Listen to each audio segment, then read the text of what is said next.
A diplomatic standoff inches towards crisis.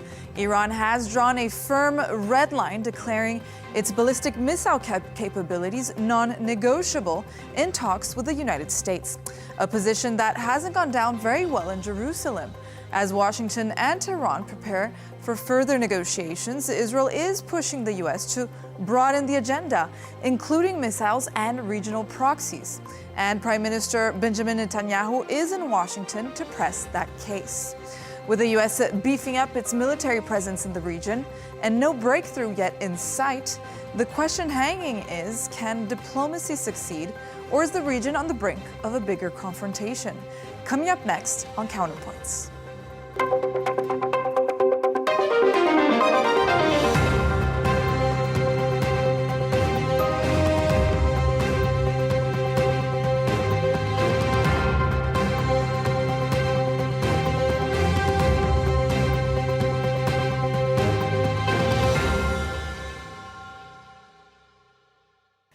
As Washington flirts with the idea of a narrow nuclear deal with Tehran, alarm bells are ringing in Jerusalem.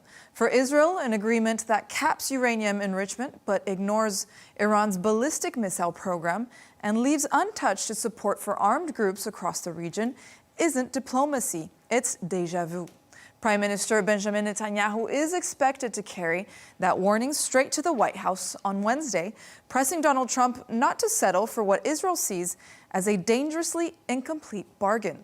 Iran sees any limitations on its missile program as an existential risk, given it has no other means to deter Israel from attacking the country without them.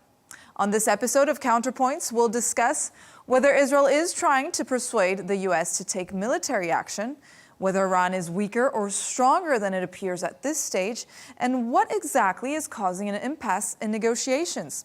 And will there be a new deal?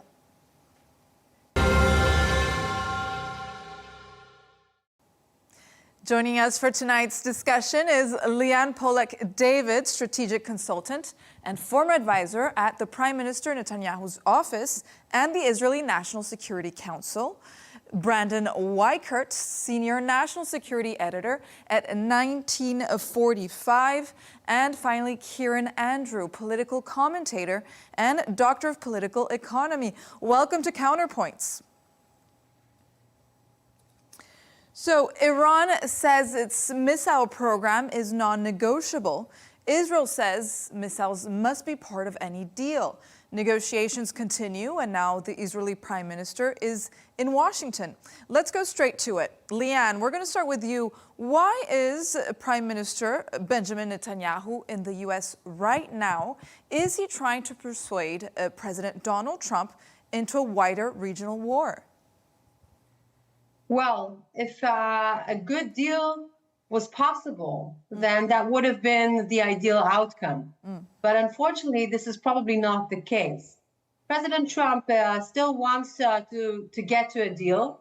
He's, on one hand, laying out a credible military option on the table with all of the armada that has been sent over surrounding Iran. So that is on one hand, but on the other hand, he leaves still some flexibility or room for negotiation about a deal. He's a deal maker. He likes deals. He believes in deals. And potentially this is still on the table. But Netanyahu is bringing in the realistic perspective, which is it is highly unlikely that Iran will actually agree to a deal that not only Israel, but the entire Western world, I would say, and even the region can agree with.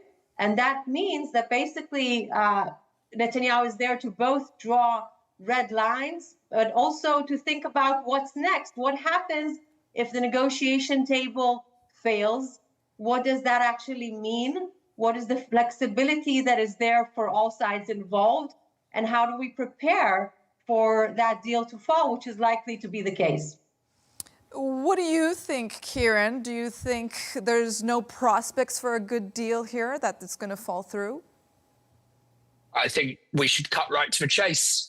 This is a war criminal, Benjamin Netanyahu, trying to plead with somebody who, let's be honest, let's cut the crap. Somebody who is trying to distract the American public from the fact that he is mentioned in lots and lots of files for cavorting with, at a moment in time in the past, a convicted paedophile. It is a war criminal consorting with a president, distracting from that, and attempting to create more conflagration in a region that has already experienced so much dislocation and violence because of the state of Israel. Iran is a country of 92 million people. It's a country that doesn't have a nuclear program. And it's being besieged by two countries that do have nuclear programs, one of which, Israel, doesn't confess to the world that it has a nuclear program. It's the only country in the world with a secret nuclear weapons program. It doesn't even have the backbone to fess up to it. So the idea that Iran, that this is somehow, we've come to the end of the road with negotiations and Iran must, either completely put up or shut up and accept bombing, it's a very, very, it's for the birds, and I think it's a very, very disquieting thesis. And I think, again, it comes from an individual who is responsible for war crimes and an individual who is trying to distract his public with any dust he can kick up in any direction at any time. And I think that anybody who thinks Israel and the United States are fair arbiters in this particular quarrel in the region need to get their head examined, frankly. Brandon, I see you smiling there. What do you have to say? Well, I appreciate the honesty. I think that ultimately the fact of the matter is I don't believe these negotiations were ever real. I think this was all a ruse. I know for a fact on January 15th, the president was prepared to initiate bombardment of Iran, and he was pulled back by the Saudis and the Qataris and the Turks because they said, hey, we're not going to be involved. If the Iranians unleash a missile barrage of epic proportions, which Iran will, at both U.S. bases in the region and Israel, we will not use our air defense systems to knock those missiles out. And that stayed Trump's hand. Then again, 2 weekends ago, I know for a fact Trump was ready to pull the trigger again. And it was his own Joint Chiefs of Staff who quietly said, Mr. President, the Chinese are ranging the aircraft carrier Abraham Lincoln with their Yaogan satellite constellation. Iran's anti-ship ballistic missiles are not to be laughed at. They're very serious threats to the carrier. We shouldn't go ahead. And now here we are with talk about another aircraft carrier coming in. You've got the largest buildup of C-17 logistics transport planes coming in. We haven't seen this kind of buildup since before Desert Storm in '91. I believe fully that the Trump administration long ago decided they were going to open up on Iran. I think Israel's coming in to seal the deal. I don't believe for a second that these negotiations are real. And I just think it's very unfortunate, not because I'm pro-Iran. I'm not pro-Iran's government, but it's because the Iranians have built up a very, very, very serious missile capability, hypersonic weapons capability, and drone capability that can and will overwhelm the air defenses of the region, notably if the Arab countries don't intervene. And more importantly, Israel cannot take that kind of missile attack. Their economy is already teetering after the last year's missile attack, and that was a preview of what Iran will do, especially because Iran fully knows that this is not going to be like last summer where the Trump administration did pinprick strikes on nuclear sites. This is going to be a comprehensive regime change mission by another name, and the Iranians will go for broke to basically either stop that from happening or to just as a big FU to the region, because if they're going to go down, they're going to take their enemies down with them. Before going on to my next question, I want to remind our three guests that if you want to jump in and piggyback on other people's guest responses, so please allow me to do that if you don't mind. Of course. I have to say, regardless of what you may think of Netanyahu and your criticism with regards to his policies and the way that the war was managed in Gaza, this has nothing to do whatsoever with the fact that Iran is not just a threat on Netanyahu himself or on Israel. It is a threat to the region, it is a threat to the world, and it is a threat to its own people. So Trump himself has given a commitment to the Iranian people that help is on the way. Why? Because the Iranian regime is shouldn't have done that. Its own people tens of thousands of people have been slaughtered over the past few weeks, and President Trump has given them a commitment that he's going to help them. So, and nuclear Regardless Iran of, is completely is not a Netanyahu problem, and nuclear Iran is a global and regional problem, and this regime is a problem to its own people. Yeah. So this is why this claim is completely irrelevant. And no, it's not irrelevant. You don't need to. You don't need to do with it. Yeah. I'll just quickly come in on that. Fair enough that you say that. You don't need to love the Iranian regime to understand that what you just said is geopolitically nonsense, frankly. I know where you sit, people think that, but in the rest of the world, most people, unaffiliated maybe with their governments and government institutions, thinks that Israel is the biggest threat in the region. They see that the way that the Israeli government has conducted its genocide in Gaza is completely and utterly at odds with international law. They see that Israel attacks its neighbors very, very routinely, almost perfectly in lockstep with election cycles, that it is tied to political careers and to the election cycle, particularly of Netanyahu. You say it's not a Netanyahu problem. Netanyahu has been the political figure par excellence in Israel over the past 25, 30 years. That's how long he's been more or less in situ, with a couple of breaks, of course. And so it is, of course, it's time. I mean, you're always telling us it's related. You're always telling us, well, we have to bomb Iran, because even if Iran doesn't directly attack other countries, it has its proxies with Hamas and with Hezbollah. So which is it? You know, either it's related or it isn't. And actually, what you did in Gaza is considered by international institutions, and as I say, by a majority of international civil society, to be at best a heinous war crime and probably genocide. So I think what you're saying is increasingly hollow in the corridors of power and among audiences internationally. I would just say this as well. Whatever you might think about a nuclear Iran, it doesn't exist. And actually, I don't know what our other guests think, or our other guest thinks about the Obama deal. There are a lot of things I dislike Barack Obama on. I think that deal was a perfectly good, a perfectly reasonable piece of statecraft in the region. It capped Iran, more or less, and it meant that there was none of this kind of wargaming that we see going on at the moment, which is terrible for the region and terrible for people in both Iran and indeed in Palestine and in Israel.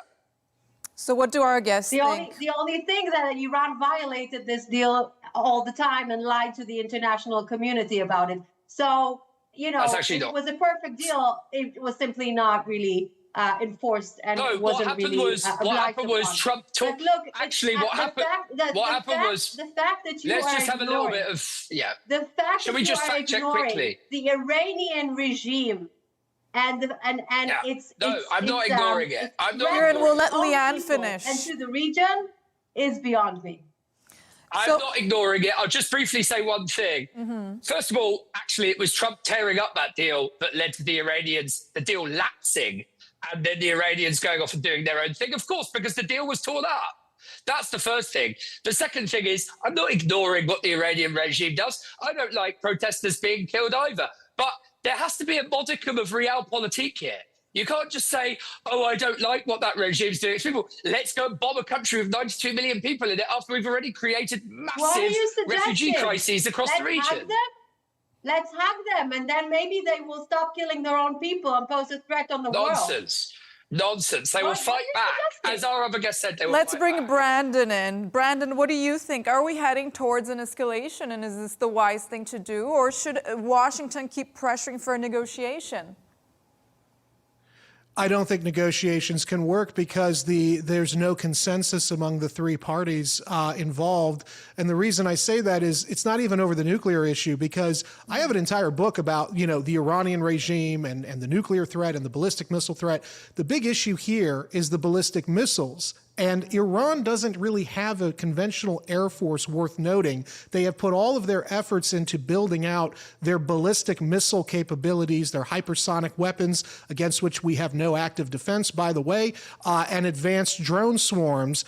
we want them to give that up. And the Iranians are understandably, and I say this is not a fan of the regime, but understandably, the Iranians are saying, hey, if we give up those ballistic missiles, then there's nothing to stop Israel and the United States from hitting us again like they did in the 12-day war. And those ballistic missiles are the problem. They're very deeply buried right now in missile cities underground. We tried to hit them, as did the Israelis in the 12-day war. That was ineffective, and the reason it was ineffective is because the Israelis have hardened the geology around those facilities. They will bring those missiles up to bear the minute that we begin dropping bombs. U.S. service members will be harmed, will be killed in those bases, and the Israelis, the cities like Tel Aviv, economic hubs, beautiful, amazing cities, will be rocked by these missiles. It will be utterly damaging. And I just want to make something very clear. This is not necessary at this point in time. This is a war of choice, and it doesn't make any sense politically for President Trump to be doing this right now at a time when he is set to lose the midterms because he's been focused way too much on foreign policy issues and not on fixing our economy. Leanne, I do want your Israel perspective here, because if talks do move forward without missile restrictions and Trump focuses more on the nuclear talks, would Israel actually accept that, or would it move on its own in the region? So Israel would have to sustain flexibility to act upon existential threats, and ballistic missiles with such significant scope are indeed existential threats. We cannot allow that to happen. And so it's not only about what happens in a deal, it's also what happens after a deal and how much flexibility Israel sustains in order to deal with threats that are indeed existential. Now, we cannot also afford the proxy system to be revitalized. The proxy system that Iran has built for many years had only one single goal: to promote its own radical ideology and to suffocate Israel to the extent that it would be exterminated. We cannot allow that to happen. And our military that proxy system has been vastly in Gaza, degraded. in Lebanon, that in proxy Syria, system has been cannot go degraded. There's back. no reason to do this now. So, Brandon, what is going to happen because they also want to negotiate the proxy system. So what do you think is going to be reached in a negotiation when it comes to that? Well, like I said, I don't think these negotiations are serious. I don't think there can be a negotiation because of these issues. Ultimately, I'm going to speak from the American perspective. I understand Israel and Netanyahu have their perspective, and they're going to do what's in their national interest, as are the Iranians, as are the Saudis and the Arabs. I can tell you right now, it is not in America's national interest to initiate what will become a full-bore regional war in the Middle East. We are not in a good position right now. Our stockpiles are drastically depleted. Thank you, Mr. Zelensky. We are not able to resupply. We are stretched thin right now. We've got issues going on in Latin America. We've got China doing stuff in their part of the world, which is much more important to us than the Middle East. And oh, by the way, we couldn't defeat the Houthis or the Taliban. What makes anybody think that our military right now, in its present condition, is able to effectively effect regime change, especially without boots on the ground? And we are not going to have boots on the ground. So all this is going to do is it's going to kick over a hornet's nest. It's going to cause instability and chaos all over the Middle East, and it's not going to resolve well for anybody, not the Arab states, not Israel, certainly not the Iranian people. My recommendation is go back to the Abraham Accords. We have abandoned the Abraham Accords. We need to be rekindling those. That was Trump's great coup de grace diplomatically in his first term, and we've shredded it with all of this excess and this militarism. Go back to that. My personal opinion on the Iranian front, I don't think America should be involved in negotiations at all. It's not our neighborhood. We should be pulling our forces out, drastically reducing, and telling the locals, sort your own mess out. It's not our problem. If you look at this from the Iranian perspective, which I know people often don't in the West, it's very simple.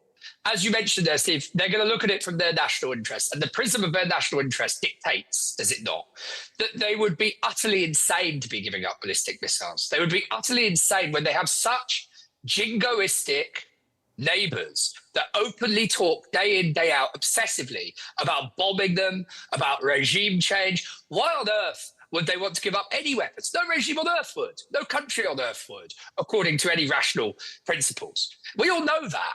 We're not allowed to say it sometimes because the people are our official enemies or they're not our allies. But we all know it on this call. They would be insane if they gave up their weapons, and they would be insane, frankly. And listen, I want to live in a nuclear-free world, but let's be realistic about this. Regimes with nuclear weapons survive. Regimes without nuclear weapons, they get toppled. Look at Saddam. You know, that's just a reality. And so what your militarism, by your, I mean Israel's militarism of violence and jingoism and constant war addiction in the region, what it means is that the signal is given to other regimes and other world leaders very, very clearly. If you don't develop nuclear weapons, you could be in the firing line. You could be in the sniper line next. And why would anybody with half a brain cell want that? I want to make something really clear. Please. Israel is not looking to overthrow or change the Iranian regime. It is not our business to do it. It is not, and it's not something that has been declared as a goal. It is for the Iranians to decide on their own regime. The regime simply poses a threat. It simply has decided that its goal is to eradicate Israel, and this is why it has been seen as an existential threat. Because if you combine this extremist view with nuclear power and ballistic missiles, this poses a threat on Israel's national interest. Beyond that, supporting the Iranian regime in their struggles, it's not something that is our business. But I want to go back to the Abraham Accords because I think this is a key point.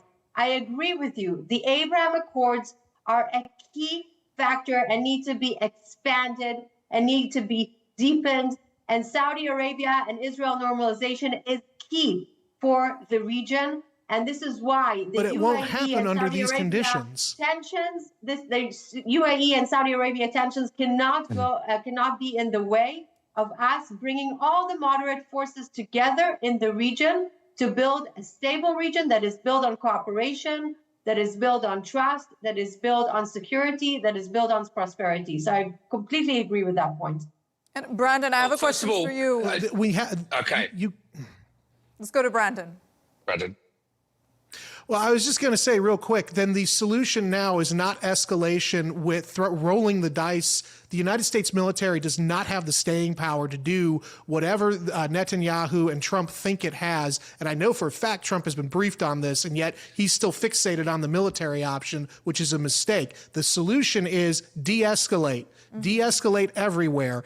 We have to go back to our neutral corners here because that's the only way the Abraham Accords can go forward. Because right now the Arab states are looking around going, why would we deal with Israel according to the Abraham Accords if they're going to kick over our neighbor in Iran and it's going to have chaos and refugee flows and insanity coming over? You've got to de-escalate right now. There has to be mass de-escalation. The American people want out of the region too, by the way. This is not sustainable, this policy. It's not.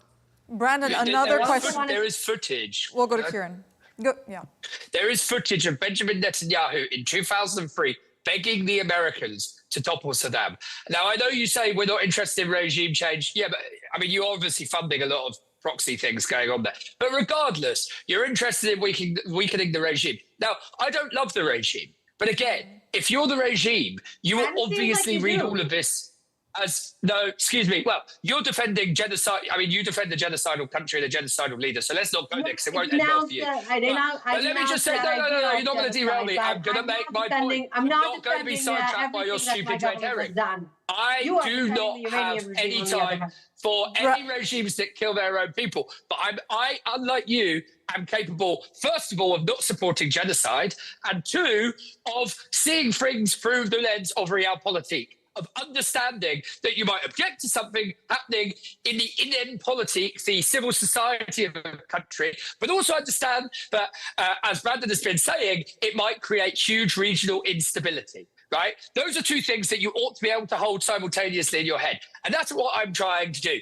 Israel clearly has been an aggressor to many of its neighbors. In 2003, you had Benjamin Netanyahu on television in front of the Senate, everywhere you can imagine, begging the Americans to invade Iraq, saying that democracy, liberal democracy will flourish. You can find this on YouTube. History is repeating itself so easily because people like you go on television and beg other countries to help you join in on your regional wars. You're desperate for other countries to fight to the last drop of their service people's blood because you're a country completely and utterly addicted to war and knee-deep in a genocide. It is disgusting, and everybody can see through it. I'm not even going to respect everything that came out of your mouth with the response. Because you don't have anything to say. That's why. I will only say because this. You don't have anything to say. The only reason why now Syria, Lebanon, Gaza, and the Palestinians as a whole stand a chance of moving away from becoming an Iranian proxy and having a chance of having a new future is due to the military achievements of Israel. Now they need to be translated into sustainable solutions. But this is the only reason why Syria now stands a chance, why Lebanon now stands a chance, why Gaza now stands a chance. And so you're saying reality, ignoring the realities on the ground in the Middle East and understanding the dynamics and what Iran has built here for years. Its proxy system is like completely detached. You're living in a fantasy land. I know you believe that, but you ought to know that nobody, more or less nobody, who isn't directly affiliated or being paid for by the Israeli government in the rest of the world believes that any longer. Maybe they did in the 1990s and the 2000s. No one does anymore. So you're talking to yourself. Brandon, I have one last question for you. I would just like to also... Yeah, exactly. Before moving on, my question to you was, you have Leanne and Kieran next to you. Also, you could say whatever you had to say. But my question is also, do you think, is there any space for compromise? In which way? Between the Iranian Between and both Israeli negotiation, positions? Iran, Israel, and Donald Trump and the U.S. How can everyone be satisfied? No, I think I think President Trump has decided he's going in militarily. It's a question of when, not if. I think the negotiations are a ruse. I think that, I saw an image last night of Witkoff and Kushner meeting with Netanyahu in the White House. And that looked to me that indicates that they're moving forward. They may not say it out loud. Mm-hmm. They may drag Netanyahu publicly for political purposes, but I fundamentally believe that the decision has been made, and it's going to take a miracle to get off the off-ramp here. And I just want to say two other things. There's something that I think somebody mentioned Syria right before I started talking.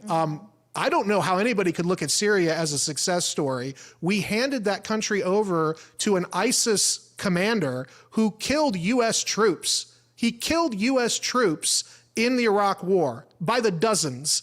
So it's, for me, that is not a success. And I don't know how putting ISIS or an al-Qaeda-like commander in charge of next door Syria is going to be good for Israel in the long run. I don't believe it will. I think there's another national security crisis for Israel now. I just said that Syria now stands a chance. Okay, I apologize. I couldn't hear everything. No, but yeah. No, but the subtext of what you're saying is that Syria stands a chance. Sorry.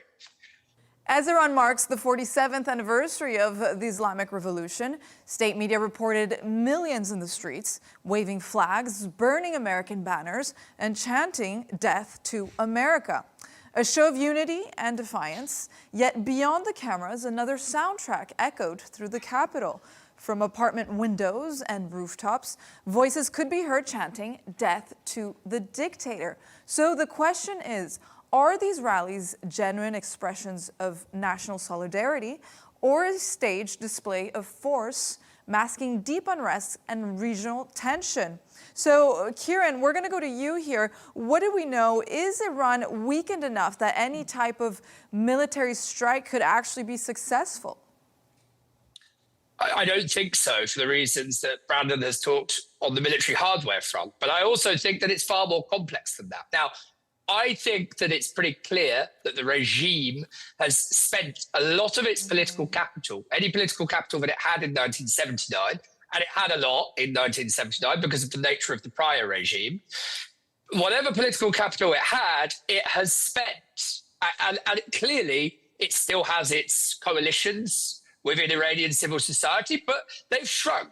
They've massively shrunk. And what I would urge any people around the world who are genuinely concerned about how Iranians are treated by their regime, dissident or otherwise, is to allow that to play out, allow Iranians to organize, allow them to form coalitions in civil society through the economy, because remember, there's always an economic component to this. In Iran, it's that the merchant class has been screwed over by certain taxes on merchant trade and all the rest of it. The merchant class was historically one of the major bulwarks of the regime, of the Islamic Republic. They've been screwed over. And much like the Arab Spring, people forget about the Arab Spring, what an enormous economic component there was to all of the conflagration that we saw in Tunisia, Algeria, and elsewhere. There's, basically speaking, large numbers of people in the economy started to lose. And the same thing has happened in Iran. So when Liane says, oh, it sounds like you love a regime, I hope that what I've just said shows that I'm far more nuanced than that. I have an understanding of what's going on inside the country. And I know that to some extent, they're probably on borrowed time.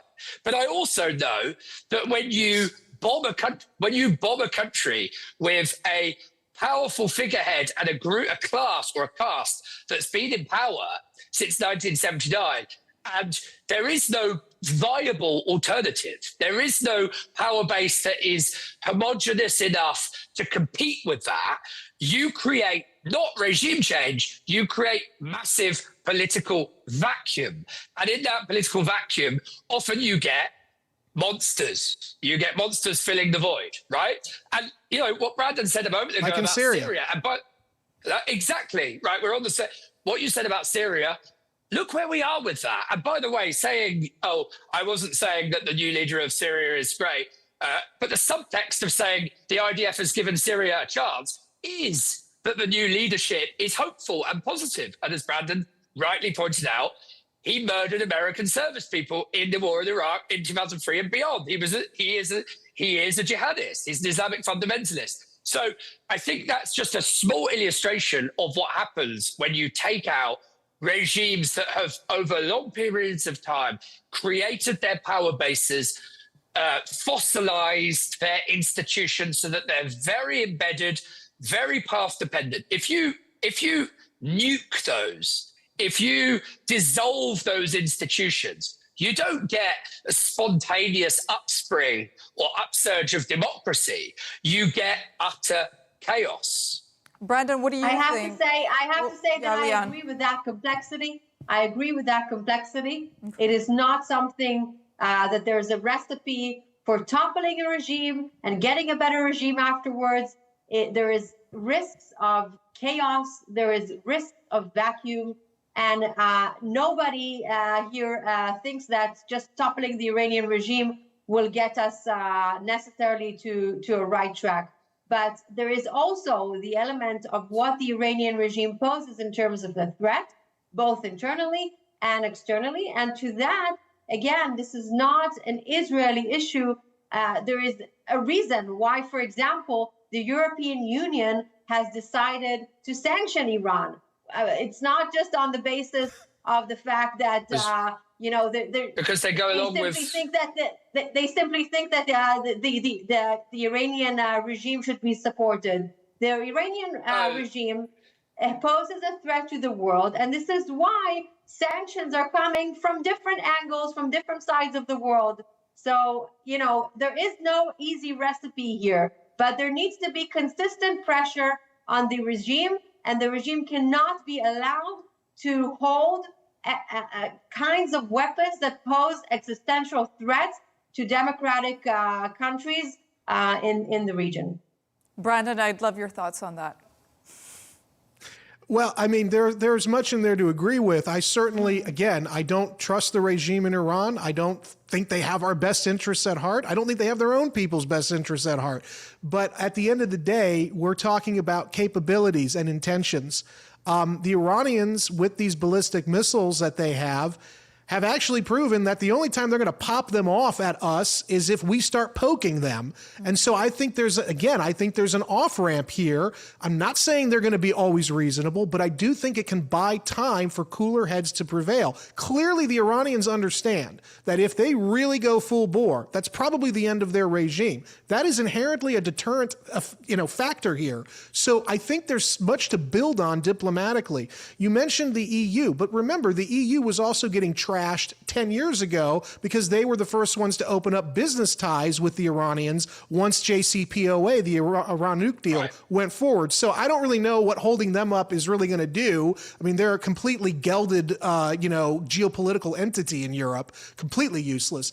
If I were able to have any influence over the diplomatic track, I think you have very strong support in the Arab community, notably in Saudi Arabia. I think you have very strong support for not only doing some kind of a negotiated settlement, but also the Arabs fully understand that the Iranian regime is not their friend. I think you have a way to rehabilitate the Abraham Accords by getting a deal going and seriously going and negotiating with the Arabs and the Israelis. Bring the Russians in as well. Both Iran and Israel have very good relations with Moscow right now. We don't in the United States. Moscow could be a very interesting interlocutor, as could Turkey. There is a pathway forward. It will not be easy to get everybody to de-escalate, but it just seems like Trump and Mr. Netanyahu, and I understand Netanyahu has his own objectives here. He's a national leader. He's going to do what he has to do for his perceived national interest. I understand that. But I'm telling you from the American perspective, it is not in America's national interest to go to war right now, even if it's a limited air war. We will get sucked in to the geopolitical quicksand of the Middle East. China's just moved a Type 55 destroyer into the region. This has carrier-killing capabilities. The Chinese are signaling to Washington, if you knock out Iran, we're going to do something nasty to you. And I suspect it's going to be related to Taiwan. And right now, the United States cannot win a war over Taiwan, any more than we can win a war over Iran. So this is leading to a very destructive place for the Western alliance if we do what's being proposed. We have to find an off-ramp. We have to bring these other parties in, and we're going to have to understand that we don't want nukes in Iran, but at the same time, the Iranians are limited in what they can develop right now. What's more, those missiles are the problem. They're not going to get rid of them, but they haven't launched them preemptively. So there's a chance here we can actually work towards something, and those sanctions are leverage. We could use those sanctions as leverage. Leanne, what do you... it's very nice to hear an American speaking like this. And we don't have to all go into Israel's... Unfortunately, I'm not listened to in the administration. Yeah, I wish you were. We don't all have to follow Israel into its quagmires, and Israel is, as I mentioned before, in my reckoning, and I think the empirical record bears it out, a war junkie. And I think that the reasons it's a war junkie inhere in the nature of the logic of the state of Israel right as it exists in 2026. And the colonization of Palestinian land, the destruction of Palestinian life. You said the IDF did favors for the Palestinians. Come on. That is the most absurd thing I've ever heard. Palestinians, and everybody else for that matter, knows that what the IDF is doing is systematically eradicating the Palestinians. Now, of course, you're going to say that's not true. It's because of Hamas and so on. We can all see it. So it's very nice to hear. I think that the world will be a much better place if Israel were told no more often. What do you think, Leanne? I think that the fact, we're simply ignoring the fact that Israel was attacked on 7 fronts during the past 2.5 years, and we fought for our own existence. This is what happened here. Now, through that fighting, new opportunities came about. Some of them were not even intentional. Like, for example, Syria was not intentional. Whether it's a success, we don't know yet. Right now, I'm suspicious as you. But there are changes and shifts that are happening in the region. And what we need to, as a result of the last 2.5 years, that was triggered, again, by an attack on Israel from 7 fronts.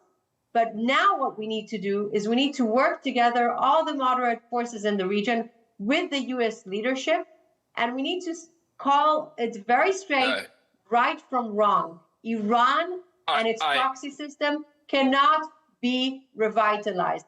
A Muslim Brotherhood type of proxy system cannot be built on the backbone of the previous axis. We need to bring all the moderate forces together. We need to isolate and weaken the Iranian regime. Can we do it through a deal? I wish. I hope so. I hope so. If there was, I can tell you, if there is a good deal that comes in out of the meetings, out of the negotiations over the next couple of days, I will be the first one to support it. I just don't see it coming. This is the only issue. In what world? Well, it can't right now because it's too extreme. Brandon, we'll hear what you say and then we move on to Kieran. Yeah, in what world? Oh, I was just going to say, it can't. Oh, sorry. Yeah, I was just going to say, it can't. You can't get a negotiation, though, because everybody is in these extreme positions, and the Israeli-American side is taking such an intractable position on the ballistic missiles.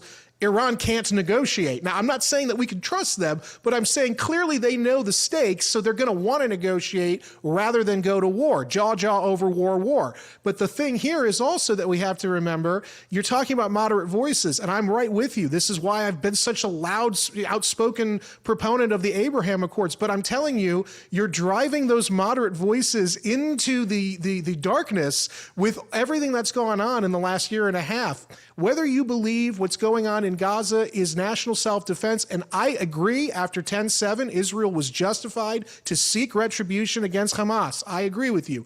But let's face it, Israel kept expanding the war in multiple areas. Sometimes they were attacked, sometimes they were expanding it. But the point is, now you've gone from being the victim to appearing as the aggressor, and those moderate voices in the Arab world, they're not speaking out because they can't. It's not politically tenable because the imagery out of Gaza is so horrific that now Israel's in a position where it's being isolated, and it doesn't have to be. There's a chance here to get some kind of de-escalation.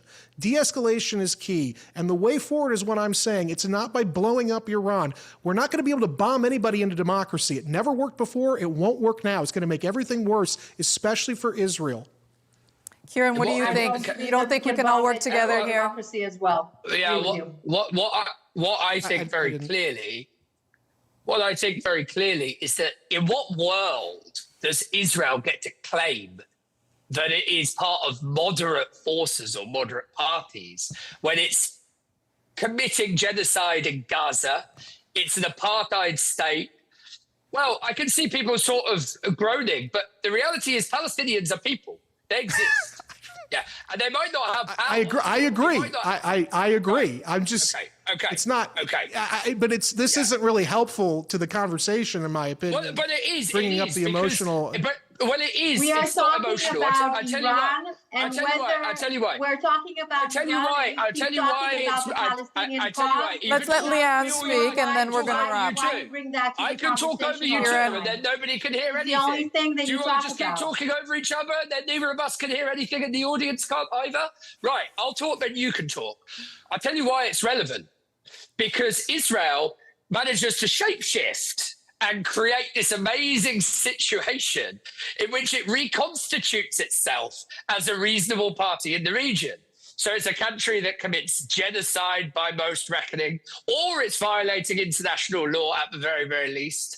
It has wanted war criminals as a prime minister and a former defense minister. It's bombing neighbors. Sometimes it's expanding. You know, you use the language of the policy world. That's fine. But I'm trying to use the language of international law as well, so that it's not just cold, hard realpolitik and capabilities. Though I did do international relations as my undergrad, I also think it's important to retain a bit of that. The other thing to say is that Israel is now desperate to bomb Iran, and is asking the rest of the world to join it in that bombing campaign. But Israel is. May I remind Leanne, your final words on the matter, please. Regime. Leanne. Where is the controversy there? There's no controversy. It's not emotional. Israel has created an ethnocratic state. It's created an apartheid system. Why does that get to count? Or why does it get to count itself as moderate? It is the theatre of the absurd. And I will not go along with it simply because Israel has a preponderance of power. I've talked about realpolitik. I think we ought to be respectful of realpolitik and use it as a lens through which we regard the judiciousness or otherwise of bombing neighboring countries with ballistic missiles and 92 million people living there. But I will not simply sweep away an entire people and say it's purely emotive if you talk about genocide against a group of people. I mean, it's an important thing to consider. And I think... Thank you for your thoughts. Thank you for the thoughts here and passionate guests. Lian. I thought I was invited to a panel that talked about Iran, and it seems like this panel has been overtaken by it's relevant. The Palestinian Let's let Lian speak. We can talk about it maybe in another panel. But here, talking about Iran, look, if a deal can be achieved, I think that I personally would support it, and a lot of Israelis would. The last thing that Israelis want to see happening right now is yet another war. We have been in shelters. My personal family, it's rubbish. My personal family's house has been completely ruined by the last round with Iran, and my family lost their own home, and thank God they survived it because they were in the shelter. A lot of people have lost a lot during the past 2.5 years. The last thing we want to see here is yet another war. But we need to make sure that in the regional dynamic, Iran does not pose an existential threat, not just on Israel, but on the region. This is not Israel's task.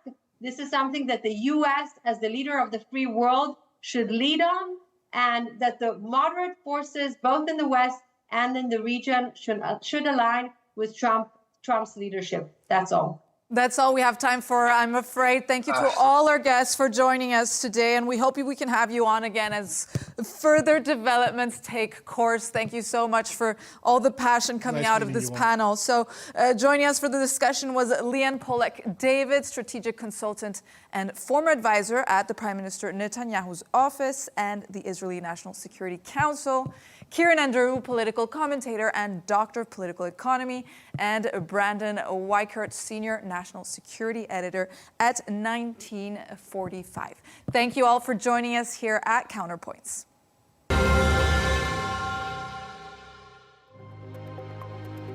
Thank you for tuning in to this episode of Counterpoints. To keep up to date with our latest debates and interviews, be sure to subscribe to Arabiya English on YouTube, and don't forget to follow us on X and TikTok. Goodbye.